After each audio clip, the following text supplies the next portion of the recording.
Ladies and gentlemen, welcome to this latest teaching session in the course on technology and the future of medicine. Today we have a very interesting talk from Heather Graves from the Faculty of Arts and the Department of English and Film Studies. And she's talking about whales, robots, and you, how technology may change what you think of a person. And this was a very, very well-received talk the last time it's given, and I'm sure it'll be as good, if not better today. So take it away. Thanks. Okay. Well, thank you for coming. I guess I should begin by saying my day job, this year I'm the acting director of writing across the curriculum. So what that means is that I work with faculty at U of A to help them come up with assignments for students, writing assignments that they can understand and figure out what the professor thinks makes for a good paper. And I'm also working with faculty to try to help them to understand how people learn to write so that they can better facilitate students learning how to write at this university. So this is sort of a departure from me. Usually when I teach a class, I do not stand up in front and talk for very long. Mostly we talk for a little bit and you do a lot of writing. But today we're going to do a lot of talking and a little bit of writing. So this talk kind of ranges all over the place. Good. This is a little overview. So I'm going to talk briefly about what is technology. I'm going to talk a little bit about what makes writing a technology, or how is it a technology, because most people don't really think of writing as being a technology. I'm going to talk a little bit about how writing can change or shape reality. And I'm also going to talk about how writings are related to creating knowledge and maintaining knowledge at institutions such as U of A, but also in the broader culture and communities and globally. And also, finally I'm going to talk about how our relationship to technology and writing as a technology, and how we relate to animals, that might change as we learn more about them. So, quickly, a definition of technology. This is from, I think it's dictionary.com, but technology is the branch of knowledge that deals with the creation and use of technical means and their interrelationship with life, society, and environment. So it draws upon such subjects as industrial arts, engineering, applied science, and pure science. So this is a definition that's definitely contemporary. It doesn't really capture past definitions of technology, but it's a good place to start. So what's the point of technology? Generally, we think of it as contributing to improving human beings' quality of life. We also use it to try to advance human civilization. And I guess there I'm thinking mainly of Western and contemporary times and civilization. That's what we feel that we're doing with our development of technology. It also helps human beings to learn more and to increase our knowledge of biological and other natural systems. There's also other points to technology as well. There's also some downsides to technology. Some of the things we develop are not always for good and not always related to sweetness and light. So, if we turn now to thinking about writing as a technology, how is writing a tool or a technology? So what do you personally use writing to accomplish? In what ways can writing be dangerous or hazardous? And what do you see as the relationship between writing and reality? So I'm thinking of these as discussion questions. So if anyone wants to offer a response to any of them, great. If you don't, I'll ask you to write for 5 minutes about an answer to one of these questions. So you can either write or speak.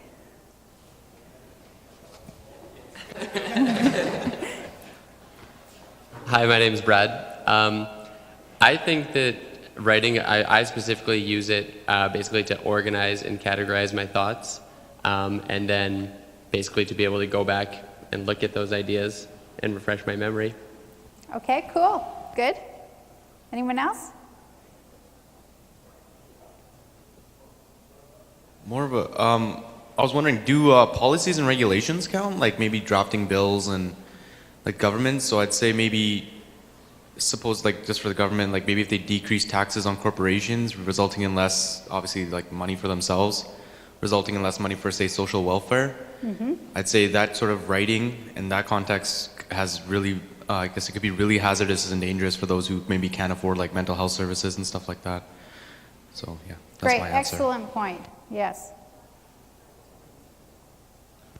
So I'll talk about the first one in two ways. Firstly, for the researchers, if you want to apply if you have a nice idea but you want to apply the grant, so in this case, the writing for you is the technology, because you must make sure your writing can attract the government or some funding organization to make sure they want to give you the grant.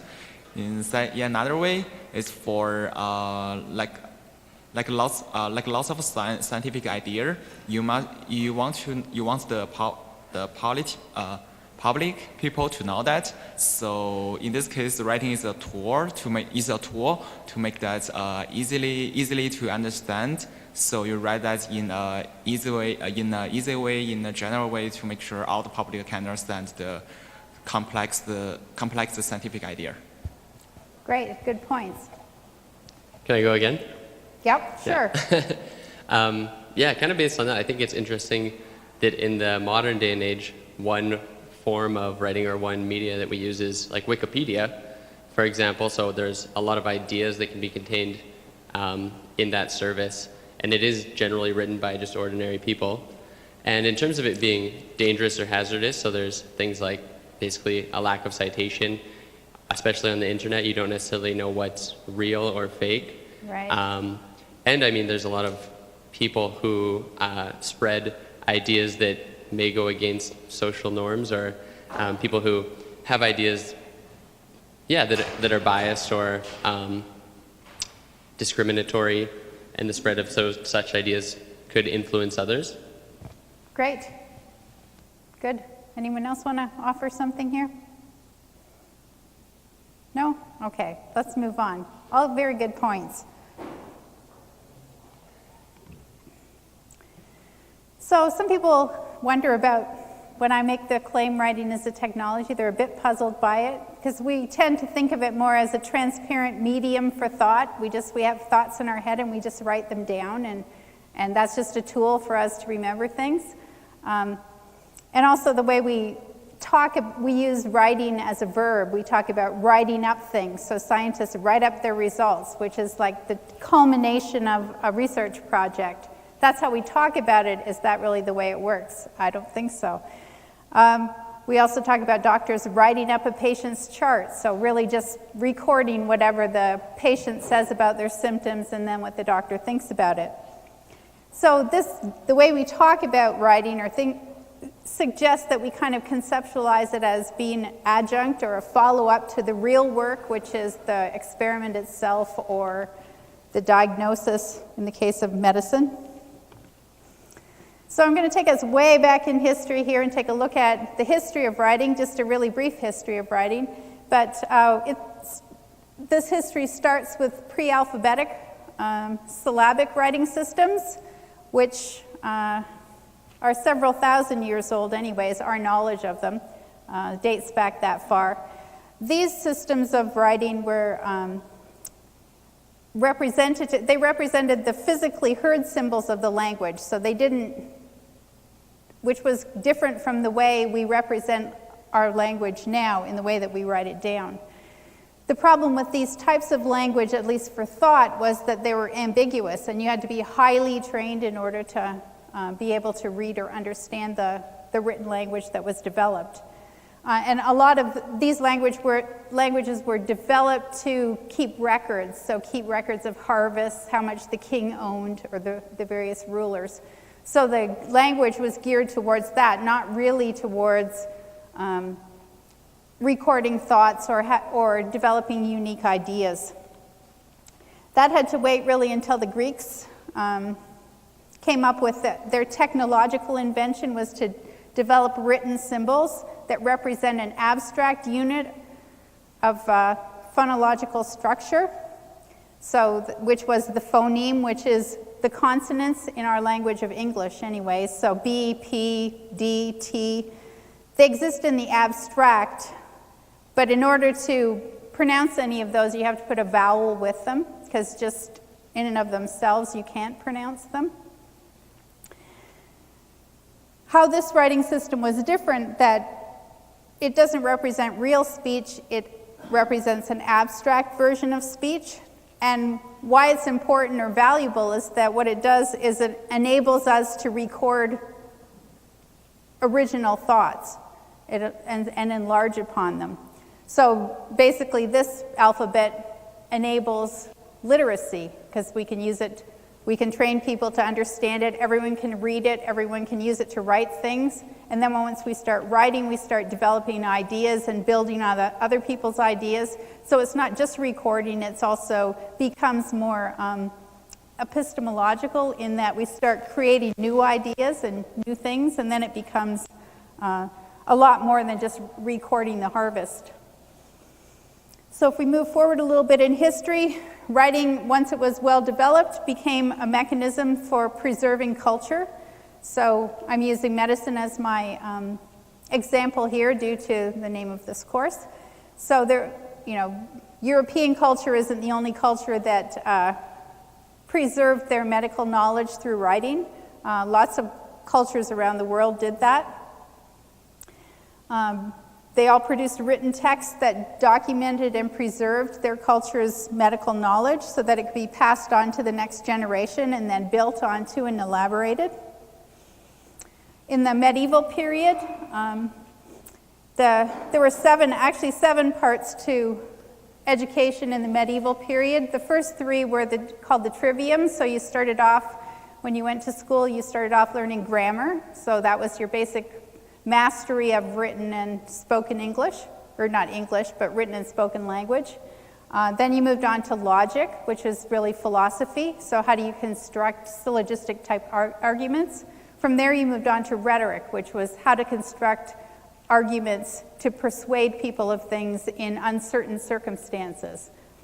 And then from there you went on to university, and you followed another, there was 4 parts to this curriculum as well, and many of them, medicine was one of those 4 areas of study. And students learned from a whole bunch of different texts written in different languages or translated into Latin, I guess, from all those different languages. But interestingly enough, medicine in that period was taught through lecture and argument. So the instructors would lecture and the students would argue among themselves about various things.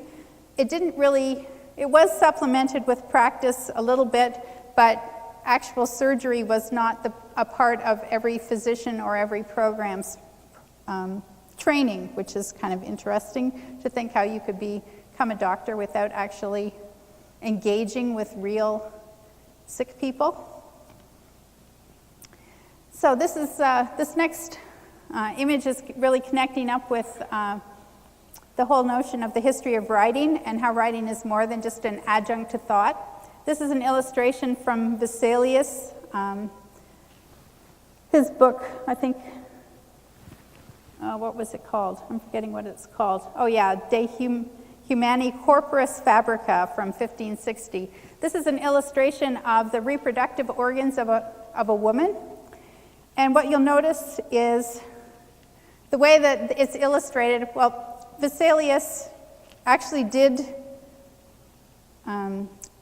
dissections, and then he recorded his observations from dissections. So this is an illustration from dissection of several female corpses that he looked at. But if you look at it, what they have is the blood supply from each ovary is not identical. One side runs dirty blood through the kidneys, and the other one receives clean blood. And this really reflects the belief in that period that women were inferior to men. So the illustration that you see here demonstrates how that happens. The blood that creates a female runs through is impure blood, uncleansed blood that before it runs through the kidney and gets pure. And for a man, that was clean blood, so clearly he was superior to women. So this whole theory comes from Aristotle, actually 1,500 years previous to that. Actually, it was almost 2,000 years previous to Vesalius is when Aristotle came up with this theory. Yet, it kind of became codified and handed down, and then when Vesalius was actually dissecting real corpses, he didn't see what was there. He saw what he was supposed to see, what the prevailing theory of the day was. So that scientific theory meant that he needed to look and see different facts in the cadavers that he was looking at than were really there. So my claim then, based on this type of event, and there's a number of them, I could have used a bunch of different things to support this, but this one is interesting to me anyways. But my claim then is that writing really, it serves to create ideology, so systems of belief. What it does is turn ideas into stones so that they become knowledge. So instead of just ideas and theories, they become facts, scientific facts sometimes. So writing enables us to create a permanent record of knowledge. It can be correct knowledge, it can be incorrect knowledge, but as they're transmitted, sometimes it's not, it's not clear whether they're true or not. But as they're handed down, they become true over time, and then it reaches a point where not even reality can dislodge some of these ideas, or it takes quite a while anyways, because it took more than 2,000 years for Aristotle's science of human anatomy to be overturned. This next, I'm going to give you a little example here about how writing works within contemporary society in some of the same kinds of ways. This is drawn from an article by a woman named Patty Kelly, she was a graduate student at the University of British Columbia. I think she's since graduated. But her article, A Rhetorical Analysis of Premenstrual Dysphoric Disorders, or PMDD, in Canadian newspapers. What she was looking at was PMDD was a highly contested. It made its way eventually into the Diagnostic and Statistical Manual of Mental Disorders. Over a period of 10 or 15 years, it made its way into the book, into the appendix, and then into the main part of the book. And what she was interested in looking at was, as it made its way into the book, could you see any evidence of this pathologizing or making into an illness women's premenstrual symptoms, making it into popular culture? Did it influence the way that event was regarded in popular culture? So she was looking at the evolution or the movement of this PMDD into the professional literature, and then looking for how did that change the way that references to women and their emotional swings before their periods, how that whether the way that was talked about in the popular media changed at all. So she documents how it was highly controversial, so it went into the appendix in the 1987 edition. 7 years later, it appeared in both the appendix and the main part of the text itself. It was assigned an insurance code, and in the US, as soon as any kind of an illness gets an insurance code, meaning that the health insurance will reimburse for treating for that disorder or that illness, then it starts to become prescribed or diagnosed, and then it becomes treated. So as soon as it was assigned an insurance code, it became a real illness because doctors could diagnose it and then they could charge for it. And interestingly enough, in 1994, it was placed in the appendix and in the main part of the book, the manual, because there was so much controversy among people, among professionals. And some of them felt that there was very little empirical evidence to support it being included in the manual at all anywhere, but there were other people that felt that it should be included. So Kelly was looking at, does the newspaper accommodations of expert language affect the representation of women diagnosed with PMDD? So when the professionals start talking about this as being a mental disorder, do the newspapers pick up on that? And what she found was that they did. So because the DSM it's considered authoritative within psychiatry, so it's a reputable and esteemed publication. It also represents the values of medicine, so if something is in there, then it must be a real illness. And so what she traces is how the discussions of PMDD, which is a mental disorder, become linked up with just PMS in the popular literature. So eventually, anyone who suffers from premenstrual syndromes are characterized as being mentally disordered or diseased. So what she concludes is that this manual, the diagnostic criteria represented in the manual, it becomes persuasive for the professional audience who's using this book, but it doesn't just stop there. The influence pervades out into the broader culture. So writing doesn't just record thought, it also changes and shapes reality. There's other implications for what writing does and enables. Walter Ong, who's written on this extensively, or a few years ago now though, he argues that writing allows us to have complex thoughts. Without writing, we can't think in as complicated ways as we can when we are able to write our ideas down. So writing has become the basis of human knowledge, so it's become a way that we share our knowledge across generations. And frankly, right now in the 21st century, we are living in what's called the knowledge economy, and the basis for our knowledge economy is writing. So writing is actually one of the technologies that you'll need to master in order to become successful in almost anything that you do in the 21st century knowledge economy.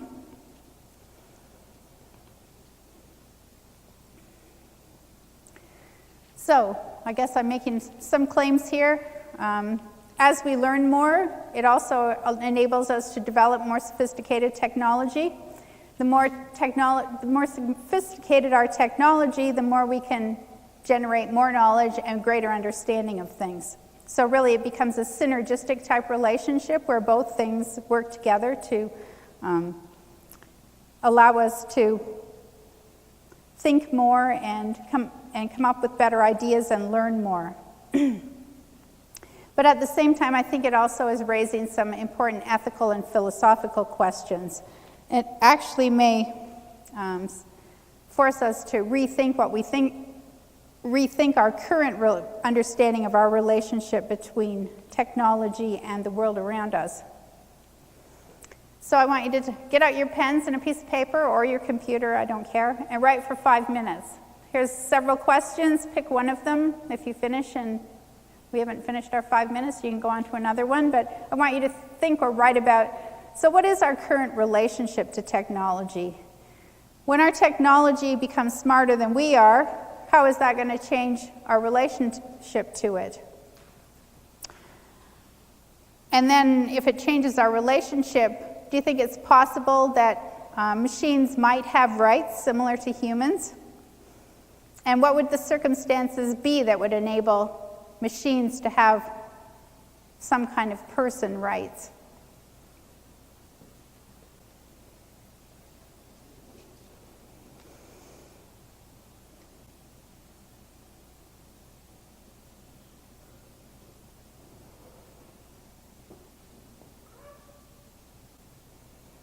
Okay, so why don't you finish up the thought that you're currently working on, and then I'm anxious to hear what you think.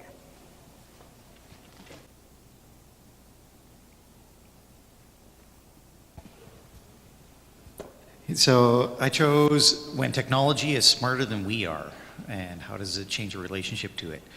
There's a little bit of disconnection from reality that I'm seeing. Stuff like World of Warcraft, where we've gotten so good at building a game that will keep you engaged that for some it does take over. There's also the feeling of what they can do. The mythical they. Mm-hmm. They have all this technology. They can do all this, and they can do all that. So going down, drilling into the real hard facts of it. But we also take advantage of it. Like, we don't need to know everything that's going on in our computer systems. We just need to have the interfaces doing what we need them to do to help us accomplish what we need to do. Most people don't know how GPS works, don't need to know, but it's guiding them along the highway. So these main ideas.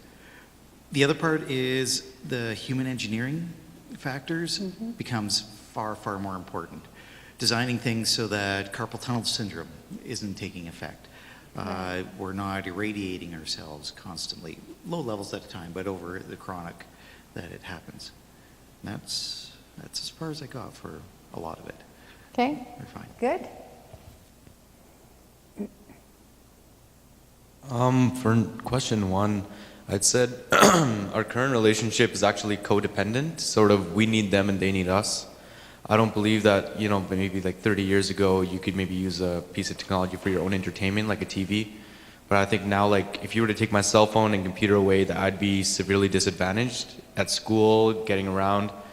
And I'd just say it's sort of like natural selection, where it's an advantageous trait right now. It's like something for survival. Yeah. And I think honestly, like, if anyone were to argue, I mean, if you take away their laptop, we'll see how easy it is for them to do their job now, right? It's just because of our environment. And also it's gone from something where maybe back in the day, if you had like a cell phone, it was something really out of the ordinary. Yeah. Where now it's sort of sunken into the background, where it's like, if you don't have a cell phone, that's out of the ordinary, right? And it's Yeah. sort of, I guess, I don't know, unconsciously sort of accepted. And just like, it's inherent, I guess, for our society here in Edmonton, Canada. That was sort of what I was saying for just the first question. And I don't think that they should have similar rights to human rights because of the codependency.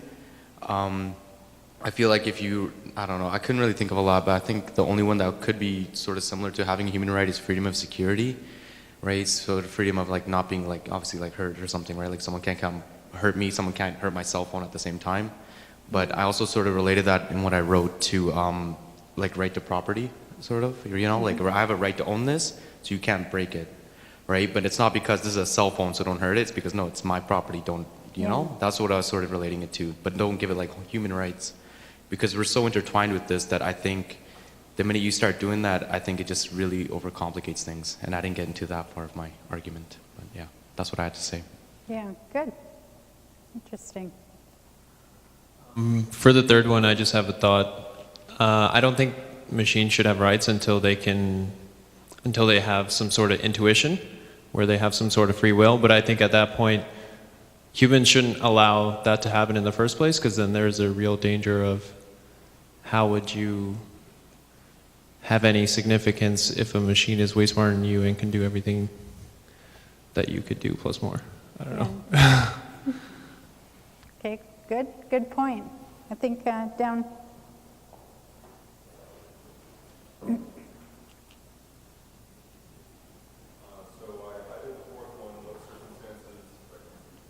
Maybe machines having rights. It was, it was reminiscent. I saw the Singularity is near, and they told a story of an android woman who was, fighting for legal emancipation. And for me, it was reminiscent of, like when the African Americans were fighting for legal emancipation, right? Was it off? Sorry. Anyways, so it was just reminiscent for me of when African Americans were fighting for legal emancipation. For the first little while, it was being opposed because, they were different from us and that sort of thing. But somewhere along the way, it was realized that there were more similarities between races than there were dissimilarities. And I think the reason why that is because, the different races, in the end, they're all human beings and they can all relate to each other and connect to each other on an emotional and intellectual level. And so in order for a machine to achieve that same level of legal emancipation, they would also have to come to that point where they appear able, like independent and able to connect with humans on an intellectual and emotional level. Would it come to that point? I honestly have no idea. Obviously, some people think that it could. I mean, I do know that we already spend more time with our computers than we do with loved ones, so it seems to be moving in that direction. But who knows? Like, if that connection could be established on an emotional, intellectual level, then it could happen. Yeah, good points, for sure.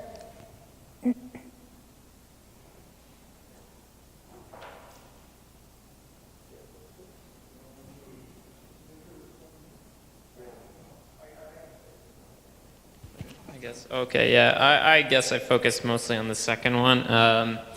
And I thought it really depends on what definition you have of what is smart or intelligent. So I guess if you look at like a basic calculator, it can solve any number of equations to some crazy decimal number. But, you know, we still consider a calculator to be stupid. You're not going to go to your friend and say, oh man, you got a really smart calculator, right? Yeah.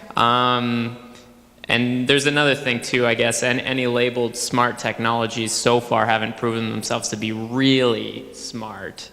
They're often difficult to use anyways for them to get to actually work. So yeah, I don't know whether a technology could really be smarter than we are at present. I guess it would have to encompass a whole bunch of different stuff. It would really be, it seems like it would really be amounting to like, can you trick a person into thinking that it's smarter than they are? That sort of thing. Yeah, that's it. Yeah. I was just thinking about what our relationship is with technology right now, and I find it interesting that we are very reliant, especially as everyone has mentioned before, on our cell phones, our Facebooks. There's so many new forms or forums rather, that are coming out, like Pinterest, Instagram, all these things that allow people to interact with one another. But what people often neglect to realize is that there is a cost with having a cell phone and with having these technologies. For example, one idea would be that we spend more time with our computers than with our loved ones. But there's also a lot of other things going on, and we've talked about it in this class a little bit. I also learned about it in the sociology of surveillance. For example, that you have a GPS and there is a record of where you've been, which is kind of scary. And so I think that, and I mean, yeah, so like for tracking you for what are you searching? What are you looking for? Who are you talking to? It's interesting that a technology allows your personal relationships to become very public. And that changes your relationship with society, basically. Yeah, right. Yeah, those are really good points.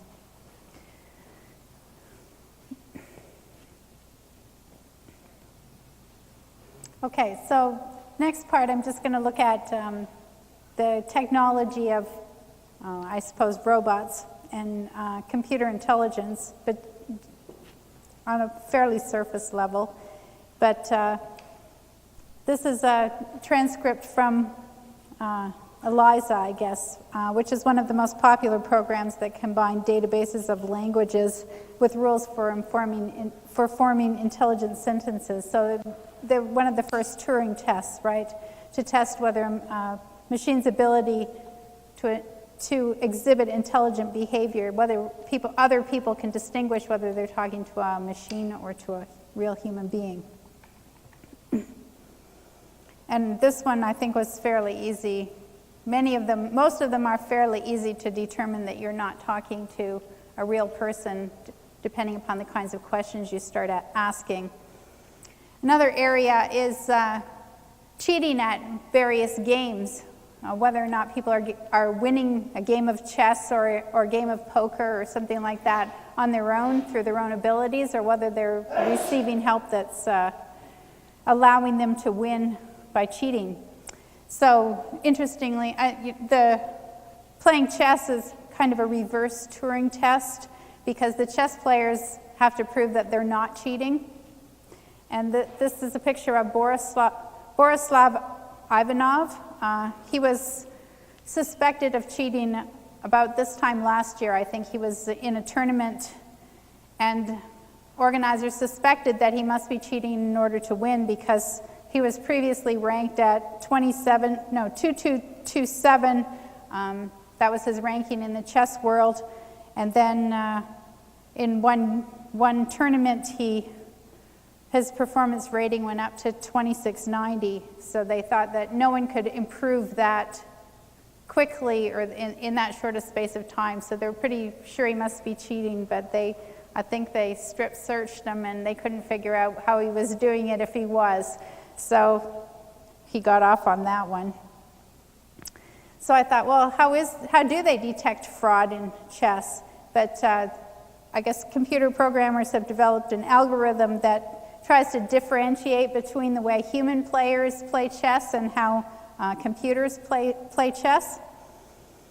And there's a couple of different perspectives you can take with this, and one of them is kind of top-down, where the computer analyzes the whole past history and how often do humans generally make this particular move versus how often do machines, and then they can compare those. And if you happen to be using a move that most humans don't use very often, then you're maybe suspected.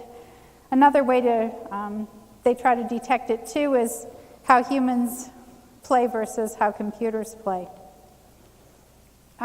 With the advent of online poker too, there's a lot of effort being put in to try to catch people who are cheating or colluding to play the game of poker. And there's various different websites, and more are being developed. Fraud is being defined as someone who steals a password and then deliberately loses to a third player so that they can clean out the money in the account of the person whose password they stole. Collusion, it refers to two or more players managing how they play the game to allow someone else to win or to go easy on someone else. So this kind of fraud and collusion detection is based on looking at how a hand should be played versus how it was played, and looking at who won and whether there's any link between those players. So currently you can detect people you can catch fraudulent play after the fact through a computer analysis of the hand histories. And this is what some online sites are using, and then they just reimburse the defrauded player. Other companies are trying to create programs that follow and analyze the play second by second in order to figure out what people are doing and are they using the strategy that as a good poker player they should be using. And this type of program will lock the player's account as soon as the analysis determines that there may be a potential problem. And I guess my point is that all of these kinds of programs, if you didn't have writing, you wouldn't have any of these various programs because of the role that writing plays in even something like computer programming, where a lot of people don't really think of that as a language in the way that we use it for other things. There's some interesting work being done with artificial intelligence. Japanese robots have been developed that do housework and act as companions to people. So they respond and listen to the human companion. And there's a bunch of books as well in which the writers are trying to imagine robots that are sentient with equivalent to human intelligence, I guess. This book follows the fate of this engineered being who's sentient but not considered human in her culture. So this got me thinking about, well, what separates humans from machines? What separates humans from other animals? And philosophers have identified a bunch of traits or characteristics that they consider to be uniquely human.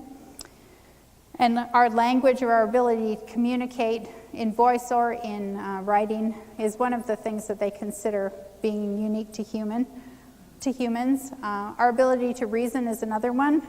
The fact that we are conscious and are conscious of our consciousness makes us human. We develop our own systems of morality, so that distinguishes us from animals. And we also develop and preserve tools, and we also develop and preserve knowledge. So those are some of the basic things that distinguishes us from animals. So I'm raising the whole issue of personhood. What is a person? And a neurobiologist at Emory University, she defines personhood. Humans are considered persons because they have a certain set of characteristics. They're self-aware, intelligent, complex, autonomous, cultured, and so on.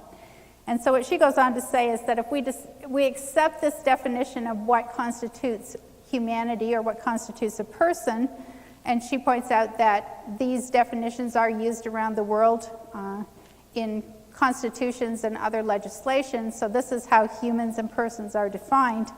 Then she says, then the latest science is telling us that cetaceans, or the whales, dolphins, etc., they also qualify as persons. So I thought, well, let's look into some of the research here. And this is what scientists have found more recently, that each pod of whales is a clan. It's a distinct culture and unique. So they all have different feeding patterns. They migrate differently. They raise their young in particular ways. They also have unique rates of reproduction, so which humans didn't realize before. Another interesting aspect is that each clan speaks its own dialect, and they have a group identity, so they can distinguish each other's dialect. They know which clan a whale that's speaking comes from. They know whether it's part of their clan or somebody else's. The dialects that they speak are learned, so they're not genetic, but the older ones teach the younger ones, and they persist through time, so they're handed down from generation to generation, so it's not just, it doesn't just randomly develop. And Hal Whitehead is a biologist, marine biologist at Dalhousie University. He has done some of this research, reached some of these conclusions, but his contention is that if humans break up a pod of whales through whaling or whatever, what they're doing is destroying an ancient living culture. So that kind of clashes a little bit with our original definition of what it means to be a person or what it means to be human. So the latest research on whale brains shows that their brains are highly developed. They're different from land mammals, but they're still highly developed. So Lori Marino proposes that they're an alternate evolutionary route to complex intelligence. So she points out that we've been looking at the stars for alternate intelligence. We could have been looking in the oceans because whales look as if they might have equivalent kinds of intelligence to human beings, but we were unable to recognize it previously, I guess. Some of the areas in which their intelligence is developed is really different from human beings, but they have an extremely well-developed limbic system, and your limbic system processes your emotions. So they have quite a large paralimbic lobe located next to their cortex. And the researchers are suggesting that what this means is that whales combine both emotions and cognitive thinking, so they have a very sophisticated ability to communicate socially, but also they're self-aware at the same time.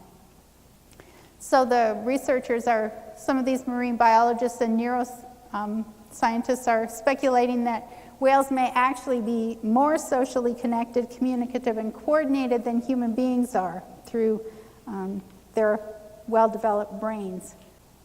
So more interesting information about whales and their intelligence. I think this is based on work by Hal Whitehead, the guy at Dalhousie. He says that echolocation, which everyone's familiar with echolocation, the way that whales make sounds to communicate with each other, and also to hunt. He's proposing that it may be the world's most powerful imaging device. So whales may use it like an ultrasound device so that they can see inside each other's bodies. So they can look at another whale and they can see whether they're just eaten or whether they're sick or pregnant or whatever. So the way other whales around, they can process all this information about each other, and they can also share it with each other. So in effect, they're looking through other whales' eyes.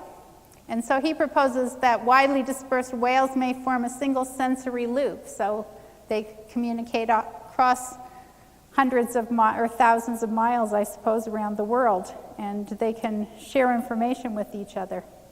So that's all pretty interesting stuff. I thought this was also interesting as well. In 2010, there was an open conference, academic conference on cetaceans. So people from around the world in all different areas related to studying various things associated with whales, I guess. They all came together in Helsinki and presented their research. And what came out of this conference was a declaration of the rights of whales and dolphins. And this is an extraction from the Declaration of Rights, but these people who attended this conference, what they agreed on was that basically whales should have rights to life, liberty, and well-being. So they shouldn't be hunted, they shouldn't be kept in captivity or marine land. There's a bunch of interesting things here. No state, corporation, human group, or individual should engage in any activity that undermines these rights, freedoms, and norms. So a further outcome of this project was the Non-Human Rights Project, which is gaining some ground in the US. And they point out that if you're a non-human animal, you're simply a thing, so you can be property, and that can be owned by a person. And things, they contend, are invisible to judges. While they are invisible, people have tried to press charges on behalf of animals, and the case is thrown out because the animals don't have rights, they're not persons, so they can't take up a position in our courts of law and make arguments or have them made on their behalf. So they don't have any legal rights, and they don't have any hope of having legal rights as long as they remain things. So the Non-Human Rights Project is trying to construct some arguments that argue that some non-human animals, not all non-human animals, but some should have the capacity to possess common law rights. So they're trying to get some animals declared persons at selected state legislatures in the US. And they're basing this on, as you mentioned, the 350 years ago, people with the black skin were not considered persons, they were considered property. And so they're making the same analogous arguments here for some mammals, that they too should be declared persons.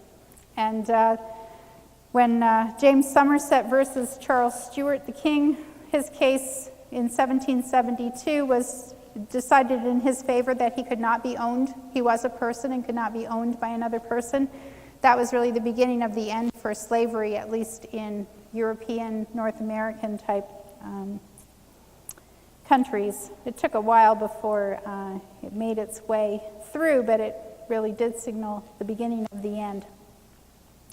So the legal working group of the Non-Human Rights Project have identified 5 states in the US that they think might be receptive to legal arguments they could make. So they're amassing hundreds of pages of documents to legally challenge the status of animals as things.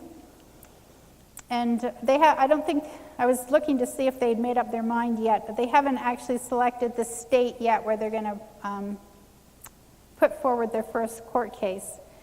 But what they're going to challenge the status of chimpanzees, whales, elephants, and also, I think, gray parrots. And they're going to try to get this group of 5 animals declared persons, legal persons, so that they could have rights. So the big question here, so is this whole non-human rights thing, is it just a fad? Well, back in 2004, Time magazine had an article that observed that at one time the whole notion of animal rights laws used to be just activists, but now it's actually has been gaining attention and respect in law schools and among legal scholars. And animal law is an emerging field in law school curricula. And another interesting thing, I found that there's 5 ape species. They've had basic human rights in New Zealand since 1999. So, my question for you is, so what does whale intelligence and the Non-Human Rights Project have to do with writing as a technology?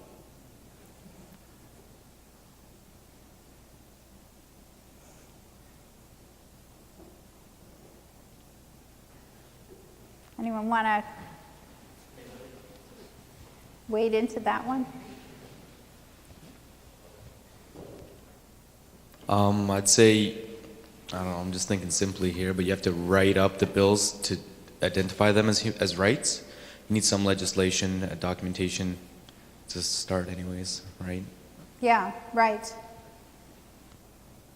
Yeah, something that's complicated can't really be done through, well, ultimately, I guess there are arguments, but an awful lot of them are written arguments and thousands of pages of documentation.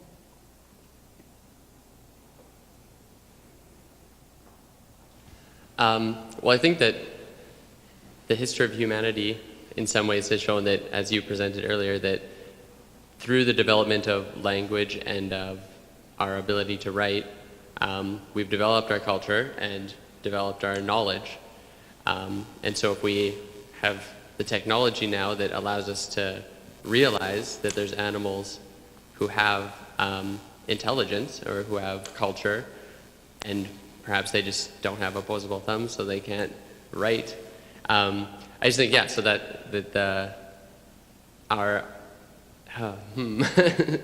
so writing as a technology has allowed us to create the knowledge that we can take further to understand that there's other animals who have intelligence.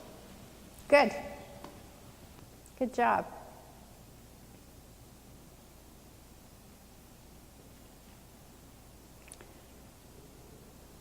Okay, so here are some questions we could talk about. We're not limited to these, though. If you have other issues or questions you'd like to ask or issues you'd like to raise, happy to talk about anything. But what are the implications of the Non-Human Rights Project? How might this court decision alter our current reality? Does the Non-Human Rights Project have implications for machines? Why or why not? And if so, what might be some of those implications? So, you know, one of the fascinating things here, when you just list off the animals that we're thinking of protecting or giving rights in this way, the gray parrot has a brain about the size of a walnut, so it's obviously, in terms of language, a highly efficient brain. Yeah. You can imagine, you know, like, what's the whale doing with all that brain space? You know, why can't it do a lot more than it can? The other thing quite important for this course is when you think about what things will machines be able to do, I think anything that can be codified in language, anything that you can write down and describe, you could then, in theory, at some point in the future, program machines to do that because it can be described and written down. So language and writing is extremely important somehow in defining that threshold between those things that are intrinsically human and that we're going to hang on to for a while anyway, and that machines won't be able to do because it can't be codified in language. But eventually there may be nothing like that. Maybe things we can't describe now we'll be able to later. And so I think describing in words and writing is really central to this whole idea of machines taking over. Yeah.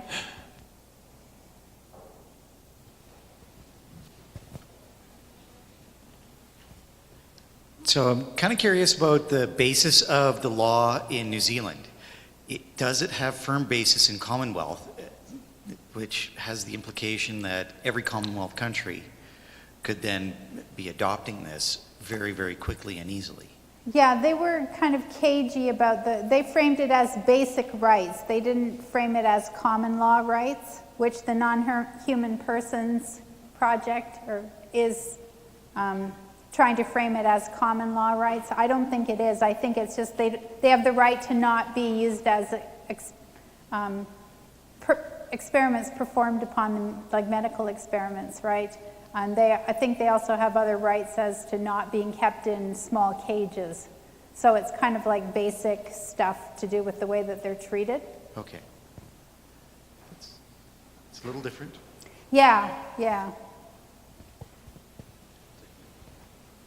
One of the fascinating things about the end of apartheid in South Africa is suddenly people were so focused on humans and human rights that if you wanted to go one place in the world and exploit primates and do research that you couldn't do anywhere else, for a while you could do it there because sort of nobody was looking at that. Yeah, You know, they were so focused on human races.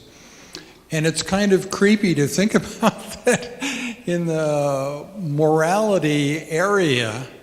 We're unable to consider all questions in our brain. we get focused on one thing, become very moral in one narrow area, and kind of, neglect the rest. So what does this make one think of then, this human limit of not being able to think of everything?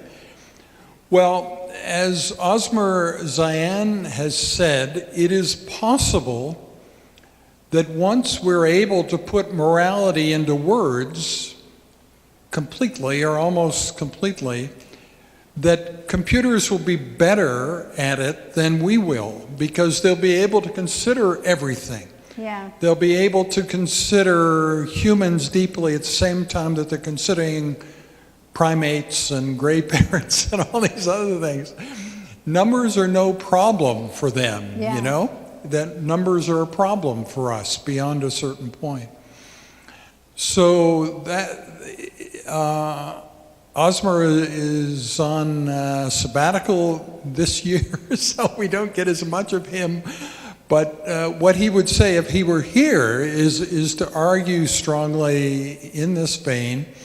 And so that then brings to mind the question of when computers will be able to write. Well, they can write now, but I mean, when they'll be able to write sonnets, when they'll be able to write novels, when they'll be able to write Shakespeare, is that possible? So.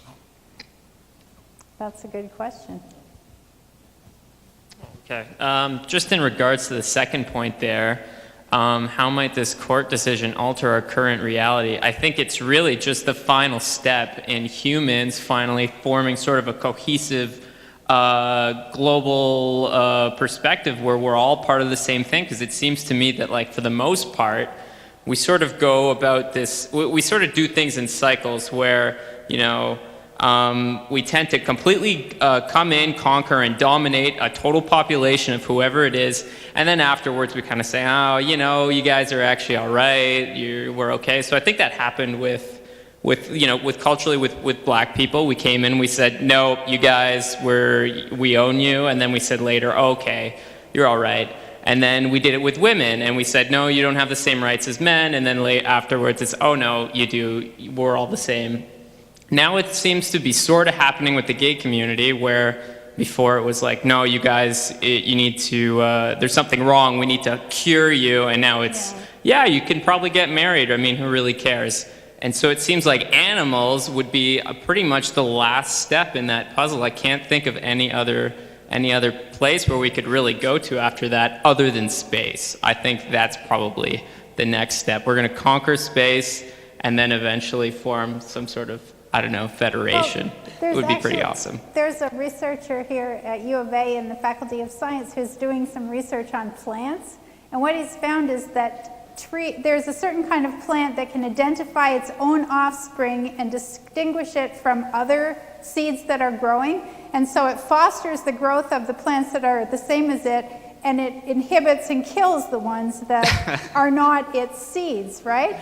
And so this is like a form of plant intelligence too. So I think it's really interesting that once we get to animals, then we might understand other parts of our natural world in ways that we haven't understood before because we didn't ask the right questions or we didn't look at the right things. But it's actually very interesting. It kind of takes us full circle around to those religions that see human beings as part of the larger world, right? Yeah. Which the European-based cultures kind of tend not to do. No, that's pretty good. Although I guess the non-human plants activists might have a little bit of a tougher time around now. That's true. getting It some leaves us eating traction. sand and dirt, doesn't it, basically? Yeah. So when you think of the idea of the well-being of the planet, the complete well-being of the planet, once again, you reach human limits where probably no human being can conceptualize all of that. But if you gave a task to a large enough computer, say, these are the concepts, tell us what it would take to really make it possible for the well-being of all living things on Earth to be maximized, it's a solvable problem. It may take a bunch of computers working together, but they could come up with an answer. We may not like the answer, but that's the same sort of thing, predicting when computers are smarter than we are what's going to happen. That's the kind of thing that becomes possible, is they could conceptualize the well-being of absolutely everything. I just, right off that point, I think that has been done. It's been simulated in the Sim City game. And I heard I don't know if it's true or not, one of my friends told me that apparently some guy made like a completely utopian society with like 0 crime rate, everybody was employed, everybody was happy, no pollution. But the one thing that had to be there in order for all of it to work is that everybody had to die right at age 69. And that was it. Otherwise, everything worked. How interesting. Sorry. Okay. I just want to say that the Non-Human Rights Project, I think it's brilliant. Specifically, like my whole life, I've always respected life. I think that all people should respect life. I think the standard argument against that is that in the animal kingdom, animals fight and die and kill each other and eat each other. But I think that, and we've talked about in this class, printing meat with 3D printing and stuff. So like there's definitely a lot of technological developments that are happening right now that can change where we're going with our society. But I do think that it's interesting in listening to everyone talk, because people seem to think that we've got past these issues of rights for people as well, and I don't think we're actually at that. I think that racism and sexism is still very prevalent in our society, and so obviously we have a lot of work to do to fix those problems, and I think that the fact that there is a non-human rights project shows that there's individuals or groups in society that are willing to kind of extend and believe in a utopia. But I think that the reality is I don't know if we can respect the environment because we live on fossil fuels. So there's so many ways of attacking this problem that it seems to me very overwhelming. So it's interesting that you said, Dr. Solez, that computers might be able to deal with those problems. Yeah. But it becomes a policy issue even for them, right? Are you going to prioritize things, and if so, how? Like, if you wait until human beings solve all problems of relationships amongst human beings, then you never get to animals and machines, because it's probably a tremendous problem solving racism, sexism, and all these things, right? And it applies to everything you might think of in the humanitarian medical field.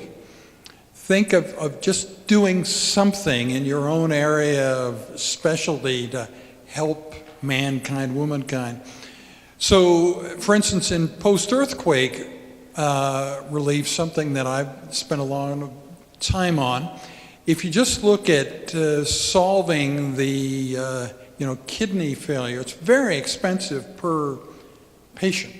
And there's no question that if you ignore that, say we're not going to worry about kidney failure after earthquakes. We're going to maximize the health dollar, you know. And so how would you do that? Well, vaccination and sanitary water supply worldwide, if you make everybody have clean water, like, you know, Abdullah was talking about a couple of days ago, and vaccinate everybody against common diseases, there's no question you can save more lives with, you know, the health dollar. Well, does that mean we should forget about kidney failure and all the things that I know well? Probably not. But, you know, these, how are we going to figure out these priorities things as the world evolves over the next, you know, 32 years or whatever you want to think of between now and 2045? We're going to have more and more of these policy questions, and I don't know if there's a right or wrong answer. Do you? I mean, should we forget about animal rights until we solve human rights? Well, that doesn't make sense. Should we prioritize human rights until we get them solved and not prioritize? And okay, but what does that mean exactly? What percentage of the budget? You know, it becomes a difficult problem. So other thoughts? We have 3 minutes. Come on, somebody must have a really good 3-minute comment. I do like the thought of the prioritization. So we can multitask. We don't need to only be working on, it's not an either or, just human rights or just animal rights or just plant. That one's just way, way too far for me to get to right now. Yeah. But, yeah, so if we can do multiple veins, I think we can get there. And maybe even better with a little whale that has more emotional capacity than most of us do. True. Good.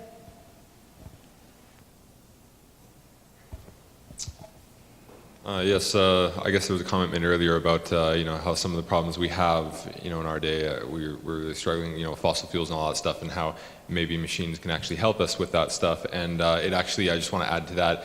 I did see a documentary called Surviving Progress, and they talked about how we as human beings actually have not evolved for the last 50,000 years, and the problems of our day are very new problems, but the hardware that we're using is very old. So by definition, we're actually kind of obsolete. And I guess, you know, in those terms, that's where machines would have the advantage, because you can upgrade their hardware, you can upgrade their software, you can make them faster and more advanced. And so that's one way that we can use machines to extend our reach. And anyways, that's just food for thought. So there's also the human rights of the videographer, and he has other things to do starting at 3:20. So it's a strange circumstance in this room. There is no class after this one, so you don't all have to leave, and you can keep talking to the lecturer as long as she wants to stay, but we can no longer do videography after 3:20. So anyway, that's the deal. So thank you very, very much for a you're really welcome. outstanding teaching session. Thank you. Thank you for coming and listening to me.